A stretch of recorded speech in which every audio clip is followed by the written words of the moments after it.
Homeschooling has become a viable option for many parents seeking to expand and improve their child's educational experience. The public and private school systems are limited, for practical reasons, as to how far they can go to meet a particular child's educational needs. With homeschooling, on the other hand, the entire process is geared towards your child in a one-on-one manner. You can create a particular curriculum suited to your child, and teach in a way works best for him or her.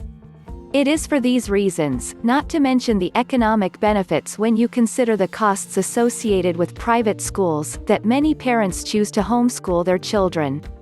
When you decide to homeschool your children, you're going to have to come up with a plan for how the subject matter is going to be taught, and a system to execute that plan. An important distinction you should make yourself aware of is a philosophical one of homeschooling versus school at home. The latter method is overly simplistic, and doesn't take advantage of the benefits that homeschooling can truly offer. While every parent is justifiably concerned about creating a disciplined academic environment, if you simply teach at home, both you and your child will be missing out. As a teaching philosophy, it's important to think of the process as homeschooling. This means that home and school become one. It's not simply a case of school being conducted in a home environment. Instead of creating regimented lessons at set times, instead of your children sitting stiffly at a table while you give them lessons, be always ready to use the flexibility of homeschooling to your advantage. If your child has a question about a particular subject in biology, take them outside and show him or her nature at work. If they're interested in a certain aspect of history, take them to the museum.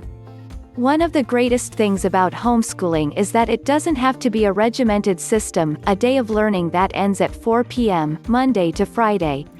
When homeschooling is properly implemented, your child is always learning. During a unit on Shakespeare, for example, maybe you'll decide to take your children to a performance of the play on the weekend. If they are interested in computers, allow them to use their computer for a research project. Although in some ways you do need a certain regimen when homeschooling, realize that your child's education doesn't have to end when you are finished for the day. Incorporating other educational activities into your daily home life will both expand your child's education and make it more engaging. Most children learn better in settings they are comfortable in, and what setting is more comfortable than the home?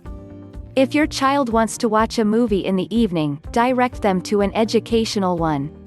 By blurring, as much as possible, the line between home and schooling, your children will benefit from a much more valuable educational experience than could be offered from the public or private school systems. Don't forget to like and subscribe. Please stop by our site for more homeschooling info. If you are interested in a Christian, self-paced, online homeschooling course with customizable curriculum, just follow the link in the description.